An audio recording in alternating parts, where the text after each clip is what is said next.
मनोविज्ञान प्रवृत्ति की मुख्य विशेषता है व्यक्तिगत विभिन्नता सिद्धांत। मनोविज्ञान का जन्म दर्शन शास्त्र के अंग के रूप में हुआ, अरस्तु ने कहा।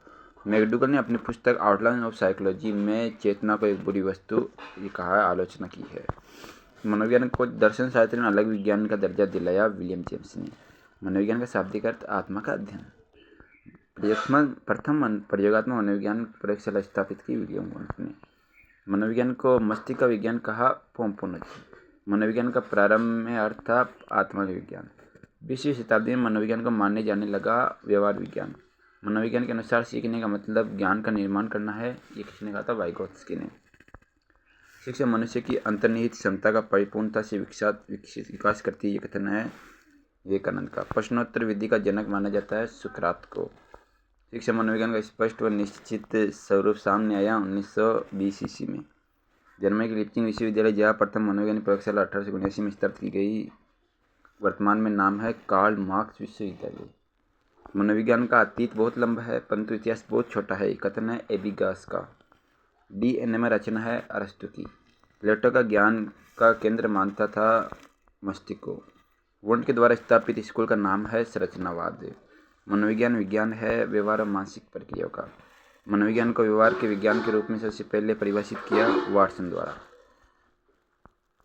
मनोविज्ञान की विषय वस्तु में शामिल किया जा सकता है। मनोविज्ञान से किसी वस्तु पर विचार विमर्श करना। मनोविज्ञान को सामान्यतः मनोविज्ञान को कि जिस शैक्षिक क्षेत्र से बाहर रखा गया वह है परामर्श मनोविज्ञान।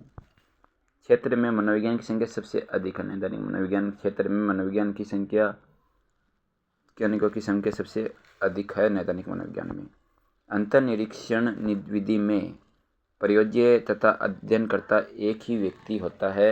अंतर्निरीक्षण विधि में प्रयोगात्मक विधि का गुण है वैज्ञानिक विधि होती है, उपयोगी तथ्यों पर प्रकाश डालती है, शिक्षा संबंधी समस्याओं का समाधान होता है। अंतर्निरीक्षण विधि कहा जाता है आत्मनिरीक्षण को। अंतर्निरीक्षण कहलाता है मानसिक क्रियाओं का क्रमबद्ध अध्ययन। परंपरागत विधि है आत्मनिरीक्षण विधि। प्ले वे पुस्तक के रचयिता है कॉल्डवेल हेनरी कुक। खेल प्रणाली के जनक है हेनरी कॉल्डवेल कुक। अधिगम की शर्तों में सम्मिलित नहीं है, बुद्धि सम्मिलित नहीं है। जेनेटिक विधि कहा गया है विकासात्मक विधि को। आधुनिक काल में एक परिवर्तन हुआ है। मनोविज्ञान ने धीरे धीरे अपने मनोविज्ञान को दर्शन शास्त्र से पृथक कर लिया है, कथन किसका है? राय बर्न का। शिक्षा को शारीरिक, मानसिक तथा बौद्धिक विकास की प्रक्रिया माना है प्लेटो ने। मनोविज्ञान का वास्तविक अर्थ है व्यवहार का विज्ञान। वर्तमान में शिक्षा मनोविज्ञान 600 स्तंभ में है। पूर्व अनुभव या व्यवहार का लेखा तैयार करना इस विधि में आता है गाथा वर्णन विधि में। बालक की वृद्धि तथा विकास का वर्णन किया जाता है जेनेटिक विकासात्मक विधि में। मनोविज्ञान व्यवहार व अनुभव का विज्ञान है, कथन है स्किनर का। व्यक्तिक विभिन्नता पाई जाती है, शारीरिक गुणों में पाई जाती है, मानसिक गुणों में पाई जाती है। मनोविज्ञान में संरचनावाद संप्रदाय के प्रतिपादन करता है वुंट और टिचनर। असामान्य मनोविज्ञान को वर्तमान समय में कहा जाता है मनोरोग विज्ञान। असामान्य मनोविज्ञान के प्रतिपादक है सिगमंड फ्रायड। सिगमंड फ्रायड की जीवन विधि है 1856 से 1939। सम्मोहन का अनुसंधान किया फ्रेंज ए मेस्मर ने। व्यक्ति की इतिहास विधि उपयोगी है बच्चों के समस्यात्मक व्यवहार के अध्ययन के लिए। फ्रायड के अनुसार असामान्य व्यवहार का मौलिक कारण है आंशिक दमन। फ्रायड ने कहा कि निद्रा का अभिभावक सोपन है। एक युवक प्रेम के क्षेत्र में विफल होकर कविता के क्षेत्र में रुचि लेने लगता है, वह सफल कवि बन जाता है। निराशा के इस समाधान में सक्रिय है प्रतिक्रिया निर्माण। ईगो नियम का सिद्धांत कार्य करता है वास्तविकता के सिद्धांत पर। ईगो नियम का सिद्धांत कार्य करता है वास्तविकता के सिद्धांत पर। 20वीं सदी में अमेरिकी शिक्षा पर जिस सिद्धांत का प्रभाव पड़ा हुआ है प्रयास व त्रुटि का सिद्धांत। अंश से पूर्ण की ओर शिक्षण सिद्धांत आधारित है आंशिक क्रिया का नियम। भोजन एक उद्दीपक है तो लार एक है स्वाभाविक क्रिया। संबंध सहज क्रिया के सिद्धांत का संबंध है शरीर विज्ञान से। थॉर्नडाइक के सीखने के सिद्धांत को अन्य नाम से जाना जाता है संबंधवाद, प्रयत्न व भूल, उद्दीपन अनुक्रिया सिद्धांत, प्रतिक्रिया सिद्धांत। हल का सीखने के सिद्धांत चालक न्यूनता का सिद्धांत है, कथन है स्किनर। सूज के सिद्धांत को कहा जाता है समग्राकृति। वर्दिमर, कोफका तथा कोहलर को जिस देश से संबंध है, वर्दिमर, कोफका और कोहलर जर्मनी से। सूज वास्तविक स्थिति का आकस्मिक निश्चित तात्कालिक ज्ञान है, किसने कहा था? गुड ने। कोहलर ने वनानुस प्रयोग कर सिद्धांत को प्रमाणिकता प्रदान की है। मानवतावादी सिद्धांत अभिगम से संबंधित है। इस सिद्धांत के प्रतिपादक है मानवतावादी सिद्धांत के रोजर्स। समतात्विक सिद्धांत के प्रवर्तक है, समतात्विक सिद्धांत के प्रतिपादक है थार्नडाइक समतात्विक सिद्धांत। अधिगम तीव्र गति से हो सकता है यदि बालक प्रेरित हो स्वप्रेरण से। प्राथमिक कक्षा के छात्रों में अभिप्रेरणा के लिखे प्रयोग किए जाने चाहिए नवाचारों का। अधिगम की विशेषता है अनुकूलन, अनुभव का संगठन, उद्देश्यपूर्ण। कक्षागत प्रेरणा का आधार माना गया है आवश्यकता, चालक और उद्दीपन व प्रेरक। एक क्रिकेट खिलाड़ी अपने गेंदबाजी कौशल को विकसित कर लेता है पर यह उसके बल्लेबाजी कौशल को प्रभावित नहीं करता, इसे कहते हैं शून्य प्रशिक्षण अंतरण। गेस्टाल्टवादियों के अनुसार समस्या समाधान के लिए सबसे जरूरी है सूझ। अधिगम एक प्रक्रिया है पुनर्बलन अभाव की। कार्यात्मक प्रतिबद्धता प्रतिक्रिया सिद्धांत में मुख्य कारक है पुनर्बलन। प्रशिक्षण एवं अनुभव द्वारा व्यवहार में होने वाले परिवर्तन को सीखना या अधिगम कहते हैं। उक्त कथन गेट्स ने दिया था। एक अच्छे अधिगमकर्ता की मुख्य विशेषता है इच्छा शक्ति। शिक्षण द्वारा कौशल प्राप्त करना है अधिगम। शिक्षण का मूल आधार है अधिगम। जब शरीर के एक भाग से सीखा हुआ ज्ञान शरीर के दूसरे भाग से सहायता पहुँचाए तो इसे स्थानांतरण कहलाता है द्विपक्षीय। अधिगम के संबंध में 16 एवं स्वयं सिद्धियों का निर्माण किया था हल ने। रविंद्र द्वारा पियानो बजाना किस प्रकार के सीखने से संबंधित है? गत्यात्मक तरीके से। सीखना अतो ज्ञान व अभिवृत्ति का अर्जन है, ये किसने कहा था? करो व करो ने। सीखने की अंतर्दृष्टि सिद्धांत देन है, गेस्टाल्टवादियों की देन है अंतर्दृष्टि सिद्धांत। पावला के प्रयोग में भोजन को अनुबंधन की भाषा में कहा अनुबंधित उद्दीपक अनकंडीशनस। अनुबंधन स्थापित होने के बार मात्र अनुबंधित उद्दीपक स्पष्ट की जाए तो अंततः गत्वा अनुबंधित अनुक्रिया बंद हो जाना कहलाता है विलोप। वाटसन के अनुसार शेष अवस्था में सीखने की सीमा और तीव्रता विकास की ओर किसी भी अवस्था की तुलना से अधिक होती है। इस कथन को ध्यान में रखकर शेष अवस्था में शिक्षा के आयोजन में क्रिया निषेध होनी चाहिए, मूल प्रवृत्ति दमन। अधिगम के सिद्धांत में प्रतिक्रिया होने पर पुनर्बलन देने का सुझाव दिया गया। क्रिया प्रसूत सिद्धांत में पुनर्बलन। अधिगम सर्वोत्तम होगा जब अभिप्रेरणा होगी। कोहलर ने अपने अधिगम संबंधी प्रयोग किया है चिंपैंजी पर। साइकिल चलाने वाला स्कूटर चलाना सीख लेता है, ये स्थानांतरण है धनात्मक स्थानांतरण। पावला के अनुबंध प्रयोग में केवल ध्वनि के उपस्थित होने पर होने वाली अनुक्रिया को कहते हैं अनुबंधित अनुक्रिया। अधिगम की प्रक्रिया को उचित ढंग से प्रस्तुत करता है व्यवहार में परिवर्तन। कबीर के दोहे याद कर लेने पर भी एक बालक रहीम के दोहे याद करने की शक्ति में सुधार नहीं होने का कारण है शून्य स्थानांतरण। गेस्टाल्टवाद के प्रतिपादक है वर्दाइमर।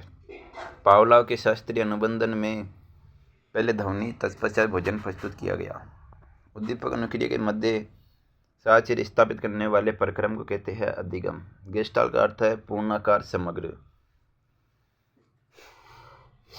यदि गणित का अध्ययन भौतिकी के अधिगम में सहायक हो तो यह है सकारात्मक स्थानांतरण। अधिगम की विशेषता अनुभवों का संगठन, व्यक्तिगत व सामाजिक वातावरण की उपज। अधिगम प्रभावित होता है इच्छा से, सीखने की विधि से, प्रेरणा से। उच्च कक्षाओं में जिन शिक्षा और विधियों का प्रयोग हो कि छात्र का अधिगम तीव्र गति से संपन्न हो, पूर्ण, सामूहिक व सहसंबंध। बालक के अधिगम को प्रभावित करने वाले तत्व पृथक रूप से भिन्न प्रभाव डालते हैं सामूहिक रूप से। अधिगम की विशेषता आजीवन चलता है, सार्वभौमिक सक्रिय है। अनुकूल दशा होने पर अधिगम की प्रक्रिया हो जाती है सरल व प्रभाव युक्त। अधिगम की प्रभावशाली विधि है कार्य करके, निरीक्षण करके, परीक्षण करके। सीखना अनुभव का होता है संगठन। अधिगम प्रक्रिया अस्थायी। सीखना प्रभावित होता है स्वास्थ्य से, विधि से और प्रेरणा से।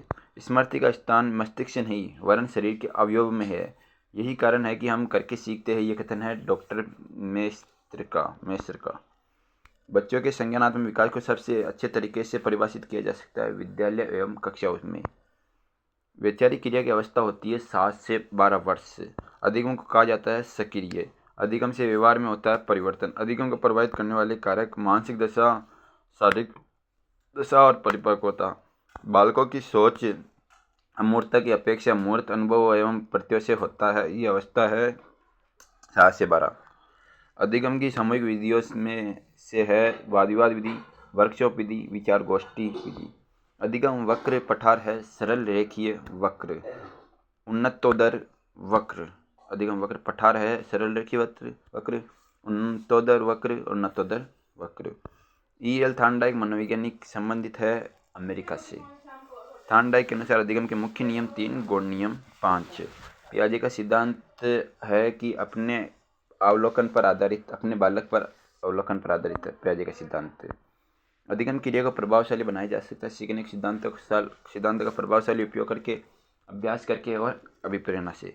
सीखने की क्रिया को प्रभावित करता है समय और थकान। मनोवृत्ति का वैशिष्ट्य है मनोवृत्ति जन्मजात नहीं होती है, स्थायित्व होती है, व्यवहार की दिशा प्रदान करती है। आपकी कक्षा का बच्चा सी को डी को सी लिखे तो वह पीड़ित है डिसलेक्सिया से, पठन संबंधी विकार से।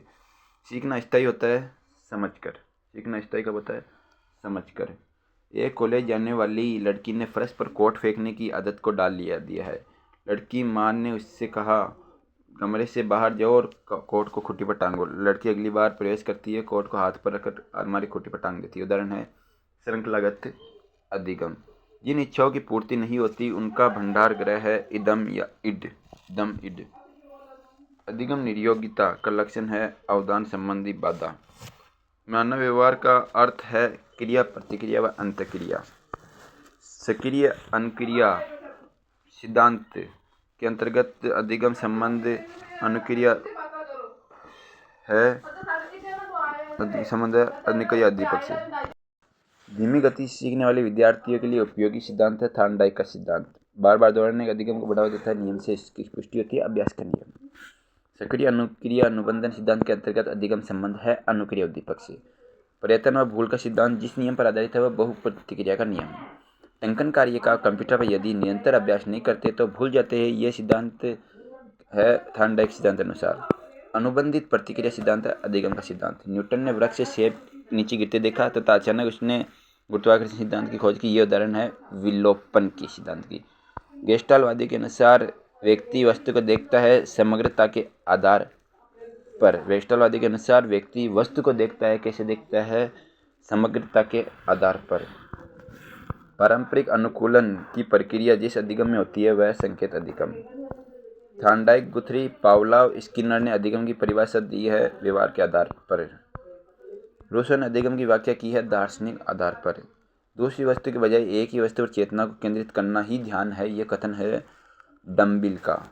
क्रिया प्रसूत व्यवहार नहीं है। कांटा लगने पर पैर हटाना यह क्रिया प्रसूत व्यवहार नहीं है। करके सीखने का विचार दिया जॉन डीवी ने। क्रिया प्रसूत का संबंध होता है उत्तेजना से। B.F. स्किनर ने अधिगम में मूल किसे माना है? अभिप्रेरणा को। B.F. स्किनर ने अधिगम में मूल माना है। अधिगम में मूल किसको माना है? B.F. स्किनर ने अभिप्रेरणा को। विभिन्न वस्तुओं और विचारों के बीच जटिल संबंधों को समझाने की मानसिक क्षमता ही बुद्धि है। बुद्धि का सिद्धांत प्रतिपादित किया थ्रस्टर ने। EQ व IQ उदाहरण है मानक पद्धति का। प्राय बालकों की बुद्धि लब्धि का मापन किया जाता है अवाचिक समूह बुद्धि परीक्षणों द्वारा। बुद्धि ज्ञान अर्जन करने की क्षमता है, कथन है वुडरॉक का। बुद्धि की विशेषता है एक सक्रिय बुद्धि, सीखने की योग्यता है वातावरण से सामंजस्य। गेरेट के अनुसार बुद्धि के प्रकार है 3। बुद्धि की योग्यता है अधिगम की क्षमता, अमूर्त चिंतन, समस्या समाधान की शक्ति। थार्नडाइक ने बुद्धि के भेद किए हैं अमूर्त, सामाजिक, यांत्रिक। बुद्धि को यांत्रिक बुद्धि कहा जाता है, मूर्त बुद्धि को। सामान्य तथा विशिष्ट बुद्धि को स्वीकार किया स्पीयरमैन ने। अवधारणाओं का विकास मुख्य रूप से निर्भर है सामाजिक विकास से। बिन्ने साइमन बुद्धि परीक्षण में 1905 में प्रश्नों की संख्या थी 30। वित्तीय कारक सिद्धांत के प्रतिपादक है स्पीयरमैन। बुद्धि का संबंध अभिसारी चिंतन से है। एक बालक जिसकी बुद्धि लब्धि 105 है उसे वर्गीकृत किया जाता है सामान्य में। बुद्धि लब्धि मापन किया जाता है बिन्ने। अशाब्दिक बुद्धि परीक्षण का उपयोग किया जाता है अशिक्षित वर्ग के व्यक्तियों के लिए। बहुबुद्धि सिद्धांत के अनुसार सभी प्रकार के पशुओं, खनिजों और पेड़ पौधों को पहचानने व वर्गीकृत करने की योग्यता कहलाती है प्राकृतिक बुद्धि। बुद्धि कार्य करने की एक विधि है, ये कथन है वुडवर्थ का। पेपर पेन से परीक्षण कहलाता है शाब्दिक परीक्षण। निबंधात्मक परीक्षण की उपयोगिता है सभी विषयों के लिए भावों की स्वतंत्रता और सात्विक सुगमता। निबंधात्मक परीक्षण के दोष है अविश्वसनीयता, अंकों में अंतर, छात्र सुगम्यता। भौतिक वस्तुओं की कार्यप्रणाली को समझना एवं उनका संचालन करना मूर्त प्रकार की बुद्धि का कार्य है। स्पीयरमैन की बुद्धि के सिद्धांत में द्विकारक है सामान्य तत्व। स्पीयरमैन की बुद्धि सिद्धांत में द्विकारक होना है सामान्य तत्व। सामान्य तत्व सामान्य योग्यताओं की प्रकृति होती है जन्मजात, विशिष्ट योग्यताओं की प्रकृति होती है अर्जित। स्पीयरमैन के सिद्धांत के अनुसार विशिष्ट योग्यताएं अनेक एवं एक दूसरे से स्वतंत्र होती है। दार्शनिक, साहित्यकार, कवि, डॉक्टर बनने के लिए बुद्धि आवश्यक है अमूर्त। मूर्त बुद्धि व्यक्ति, कारीगर, मैकेनिक आदि बनते हैं। शिक्षा मनोविज्ञान में बुद्धि परीक्षण की उपयोगिता है बालक क्षमता का ज्ञान, बालक वर्गीकरण, भावी सफलता का ज्ञान। यक्ष युधिष्ठिर संवाद जिस परीक्षण की श्रेणी में आता है वह है बुद्धि परीक्षण। व्यक्ति के जन्म से पहले परीक्षा देने के समय तक की आयु कहलाती है वास्तविक आयु। जैविकीय बुद्धि सिद्धांत का प्रतिपादन किया सेसी ने। प्राथमिक योग्यताओं के सिद्धांत का प्रतिपादन किया थ्रस्ट ने। जैविकीय बुद्धि सिद्धांत का प्रतिपादन किया सेसी ने और प्राथमिक योग्यताओं के सिद्धांत का प्रतिपादन किया थ्रस्टन ने। गिलफोर्ड ने 1988 में बुद्धि में 180 बुद्धि के कारकों को शामिल किया। संवेगात्मक बुद्धि सिद्धांत प्रस्तुत किया डेनियल गोलमैन ने। गोलमैन ने सांवेगिक बुद्धि तत्वों को 5 भागों में बांटा है। फ्रेम्स ऑफ माइंड में बहुबुद्धि सिद्धांत प्रस्तुत किया गार्डनर ने। फ्रेम ऑफ माइंड में बहुबुद्धि सिद्धांत प्रस्तुत किया गार्डनर ने। सामूहिक अशाब्दिक बुद्धि परीक्षण है आर्मी बीटा टेस्ट, जो है सामूहिक अशाब्दिक बुद्धि परीक्षण है आर्मी बीटा टेस्ट। भविष्य कथन में अधिक मददगार है बुद्धि। भविष्य कथन में अधिक मददगार कौन है? बुद्धि। गार्डनर ने बुद्धि के प्रकार बताए हैं 7। गार्डनर ने बुद्धि के कितने प्रकार बताए हैं? गार्डनर ने बुद्धि के 7 प्रकार बताए हैं। बुद्धि लब्धि ज्ञात करने का सूत्र किसने दिया था? संशोधित स्टर्न ने।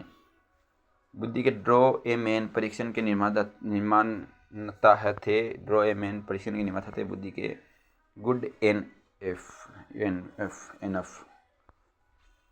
ऐसे बुद्धि परीक्षण जिनका क्रियान्वयन एक समय में एक ही व्यक्ति पर किया जा सकता है व्यक्तिक परीक्षण।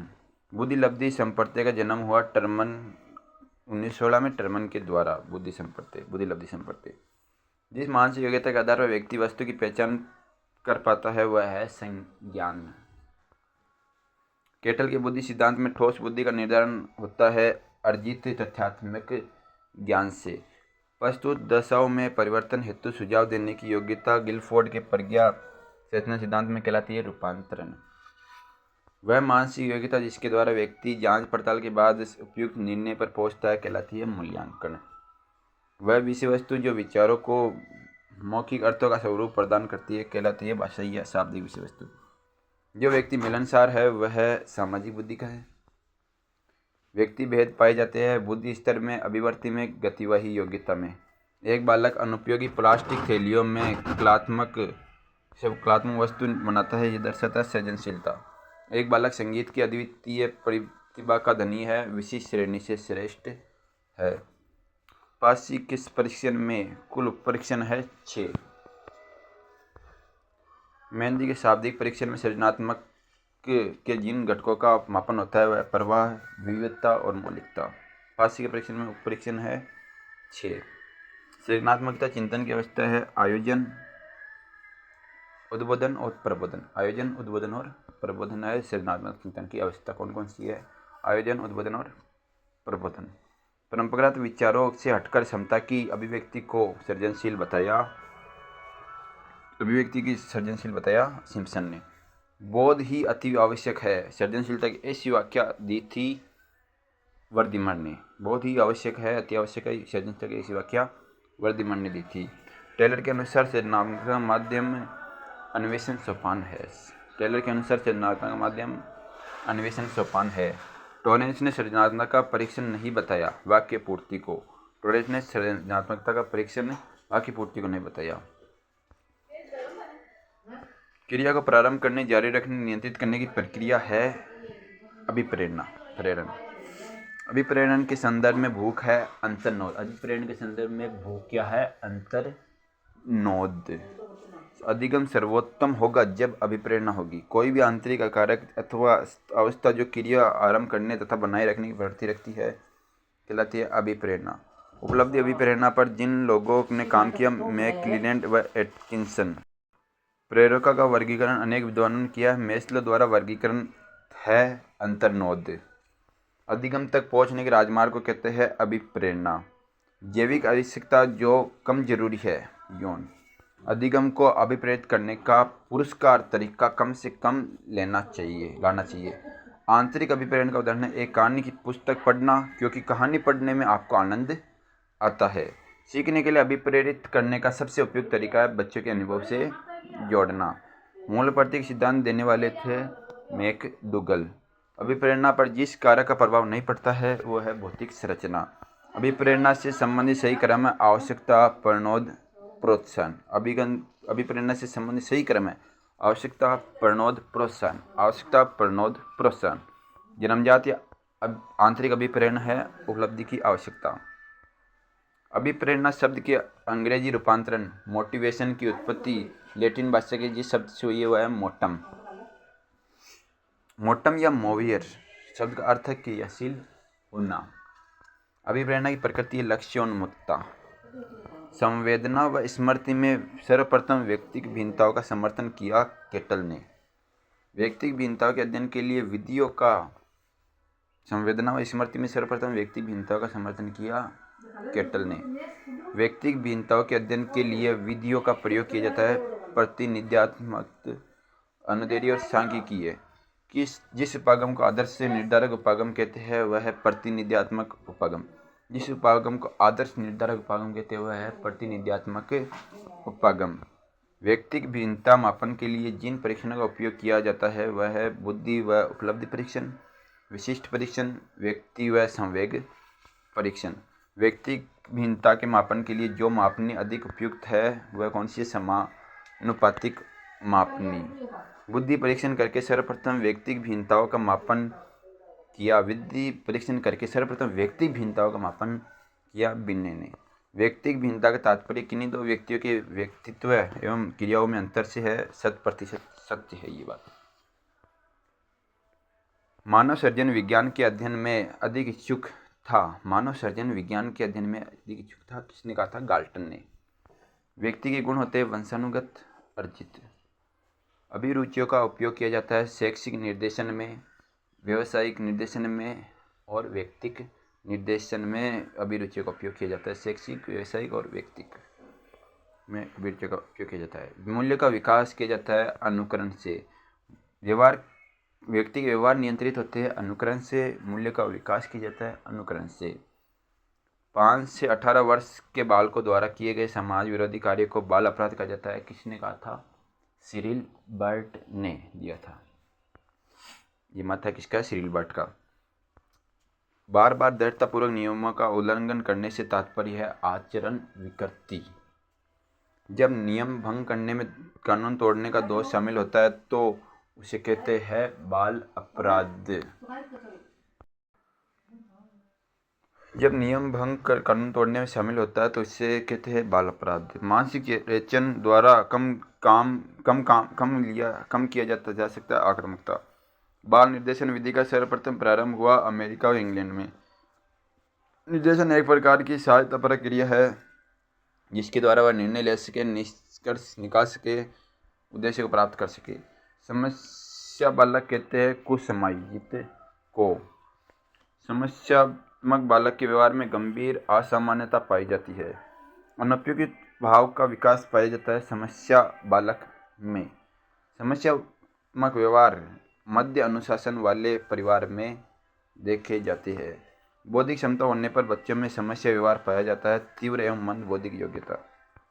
व्यक्ति के विभिन्नता के आधार पर पार्क हर्स्ट ने बालकों के लिए शिक्षा पद्धति दी है डाल्टन प्लांक। व्यक्ति भिन्नता के आधार पर पार्क हर्स्ट ने बालकों के लिए शिक्षा पद्धति दी है डाल्टन प्लांक।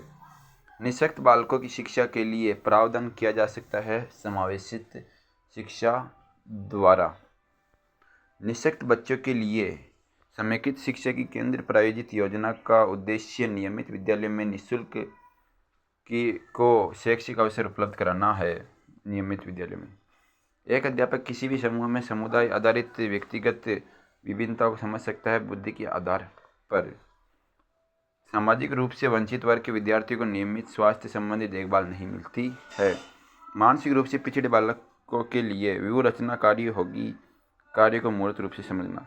पृथक कक्षाओं में संवर्धन कार्यक्रमों का प्रयोग शिक्षा के लिए किया जाता है। प्रतिभाशाली बालकों के लिए पृथक कक्षाओं का संवर्धन कार्य का व्यक्तिगत विभिन्नता से संबंधित है। यदि विद्यार्थियों का बुद्धि स्तर समान है तभी उपलब्धि विभिन्नता हो सकती है। प्रत्येक विद्यार्थी स्वयं में विशिष्ट। इसका अर्थ है कि कोई भी दो शिक्षार्थी अपनी योग्यता और रुचि और प्रतिभाओं में समान नहीं है। सीमा हर पाठ को बहुत जल्दी सीख लेती है जबकि लीना उसे सीखने में ज़्यादा समय लेती है। यह है व्यक्तिगत भिन्नता सिद्धांत। एक शिक्षक अपनी कक्षा के प्रतिभाशाली बच्चों की योग्यताओं की उपलब्धि चाहती है।